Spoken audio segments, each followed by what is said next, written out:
দেখুন, বাংলায় 2021 সালেও অবাধ এবং শান্তিপূর্ণ ভোট হয়েছিল এবং সেখানেও কেন্দ্রীয় নির্বাচন কমিশন, কেন্দ্রের বাহিনী, এত দফায় ভোট, এসব আমরা দেখেছিলাম এবং বিজেপি হেরে গেছিল।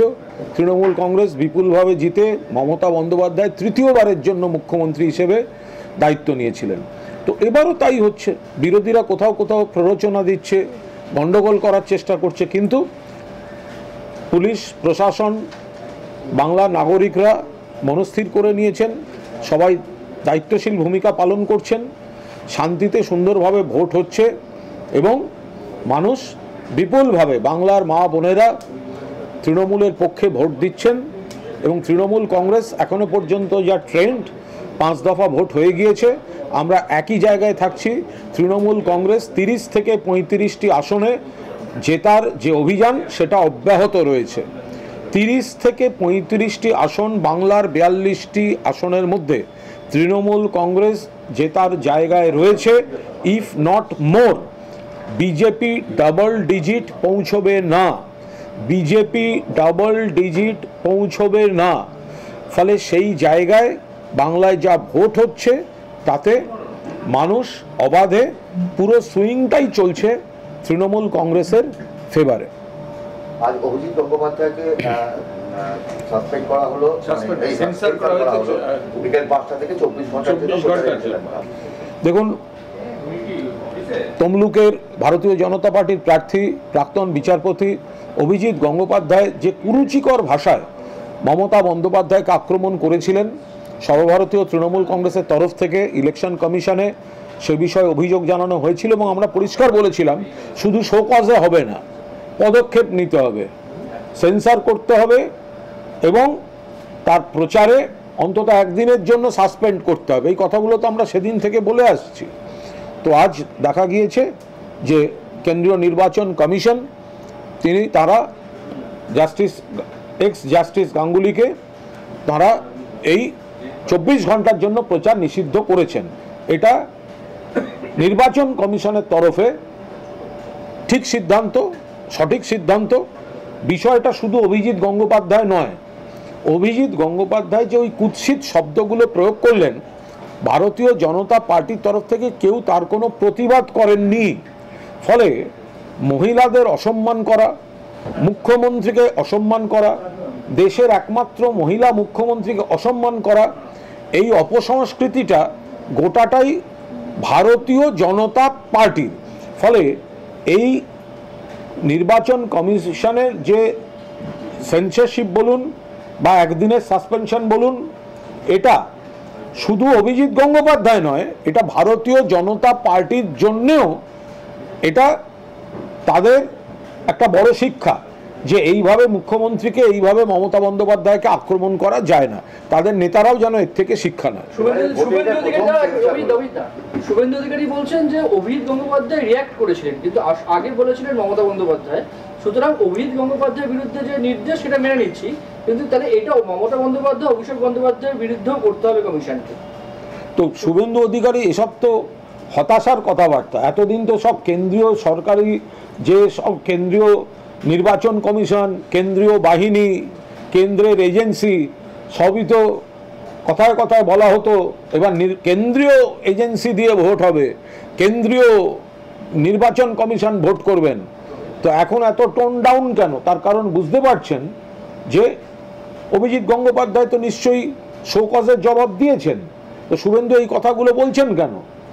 অভিজিৎ গঙ্গোপাধ্যায়কে তো দুম করে সেন্সার বা 24 ঘন্টার সাসপেনশন তো হয়নি, তাকে তো শোকজ করে তার উত্তর চেয়েছিল। অভিজিৎ গঙ্গোপাধ্যায় নিশ্চয়ই উত্তর দিয়েছেন। তাহলে শুভেন্দু অধিকারী আজকে এটা সংবাদ মাধ্যমে বলছেন কেন? তো অভিজিৎ গঙ্গোপাধ্যায় উত্তরে নিশ্চয়ই সেগুলো লিখেছেন এবং সেই যুক্তিগুলিকে গ্রহণযোগ্য বলে নির্বাচন কমিশন মনে করেনি, সেই কারণেই তো ব্যবস্থা নিয়েছে। তো তাহলে আসলে এই শাস্তিটা থেকে শুভেন্দু অধিকারীরা বেকায়দায় পড়ে নজর ঘোরাতে চাইছে, কিন্তু শুভেন্দু যে কথাগুলো বলছে সেই কথাগুলো তো অভিজিৎ গঙ্গোপাধ্যায়ের জবাবি চিঠিতে আছে এবং সেগুলো মান্যতা পায়নি, সেই কারণেই তো তাকে সাসপেন্ড করা হয়েছে। ফলে শুভেন্দু অধিকারী এটা নির্বাচন কমিশন থেকে ওগুলো ছোটা সা ধাক্কা জোর সে লাগা, हाँ, तो ये छोटा सा धक्का जोर से লাগা, সেই ধাক্কাটা সামলাতে না পেরে এই কথা ঘুরোবার চেষ্টা করছেন। আজ সন্ধ্যের পর সব ঘরে ঢুকে যাবে, আজ থেকে রাজ্যের পরিবেশ বদলানোর হুঁশিয়ারি শুভেন্দু। বলতে পারবো না, উনি কখন কি বলেন সেটা সম্পূর্ণ অন্য ব্যাপার। ও তো সবাই তো সন্ধ্যের পর বাড়িই ফেরে, নিঝুম সন্ধ্যা পান্থ পাখিরা, এ তো গানই আছে, পাখিরাও ঘরে ফেরে। তো সুতরাং সন্ধ্যায় লোকে বাড়ি ফিরবে, উনি কি অন্য কোথাও জানটান আমি জানি না, তো উনি বলতে পারবেন উনি রাতে কোথাও যান কিনা বা সন্ধ্যার পর কোথাও যান কিনা। লোকে তো কাজকর্ম সেরে বাড়ি ফেরে, স্বাভাবিক। এর জন্য আবার নতুন করে কি আছে, সন্ধ্যের পর কাজকর্ম সেরে লোকে বাড়ি ফিরবে, স্বাভাবিক ব্যাপার। উনি কখন কি বোঝাতে চান খুব মুশকিল। বিদ্যুৎ চক্রবর্তীর রোড শো ছিল, সেখানে বোতল ছোড়া হয়েছে এবং বোতল বৃষ্টি হয়েছে, সেখানে তৃণমূলের দিকে অভিযোগ। এবং তৃণমূল এই অভিযোগ পুরোদস্তুর অস্বীকার করছে। এটা ওখানে বিজেপির আদি বিজেপি বনাম নব্য বিজেপির একটা ব্যাপক গণ্ডগোল আছে।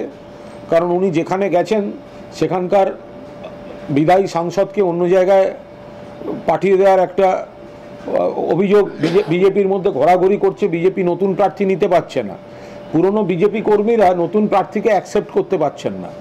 এখন ওই ভিড়ের মধ্যে কে কাকে কি বোতল ছুঁড়েছে সঙ্গে সঙ্গে তৃণমূলের দিকে ঘুরিয়ে দেওয়া হলো, এ তো সম্পূর্ণ নিজেদের ব্যাপার। তাদের বিজেপির মধ্যে আদি বনাম তারা কেউ করেছেন কিনা এগুলো তো দেখতে হবে।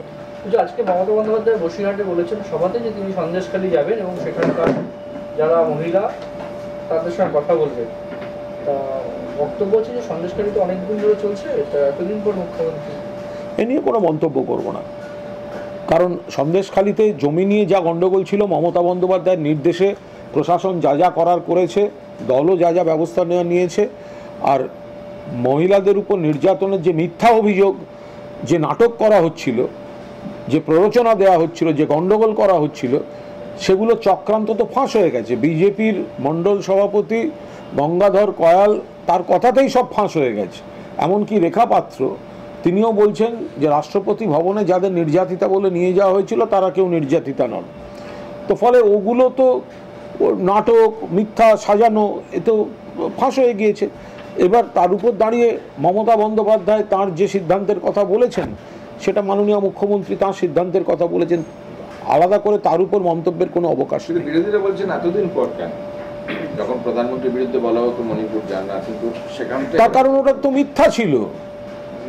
মণিপুর তো জ্বলেছে, মণিপুরে প্রধানমন্ত্রী যাননি, চলেছে। মণিপুরের সঙ্গে সন্দেশখালীর কোনো মিলই নেই, কারণ সন্দেশখালীটা তো মিথ্যা নাটক। তো নাটক ফাঁস হয়ে গিয়েছে। তো একটা মিথ্যাচার করবে বিজেপি, আর সেখানে মমতা বন্দ্যোপাধ্যায় তাদের প্ররোচনায় পা দিয়ে তাদের ইচ্ছা মতো তাদের লেখা স্ক্রিপ্টে তাদের তৈরি ন্যারেটিভে সাড়া দিয়ে মমতা বন্দ্যোপাধ্যায় যাবেন, ওরা ভাবলো কি করে? চক্রান্তটা ফাঁস হয়েছে, নাটক ফাঁস হয়েছে, টাকার বিনিময়ে, অস্ত্রের বিনিময়ে কারা কি করেছে বিজেপির নেতারাই বলতে শুরু করেছেন। এরপরে মমতা বন্দ্যোপাধ্যায় তিনি মুখ্যমন্ত্রী হিসেবে যেটা ঠিক মনে করবেন সেটা তিনি করবেন। বিজেপি নাটক করবে আর ওরা চাইবে সেইখানে মমতা বন্দ্যোপাধ্যায় সেই ফাঁদে পা দিক। মমতা বন্দ্যোপাধ্যায় কেন সেই ফাঁদে পা দিতে যাবেন? আগে প্রমাণ হয়েছে ওটা চক্রান্ত, এবার মমতা বন্দ্যোপাধ্যায় যেটা ঠিক মনে করবেন করবেন।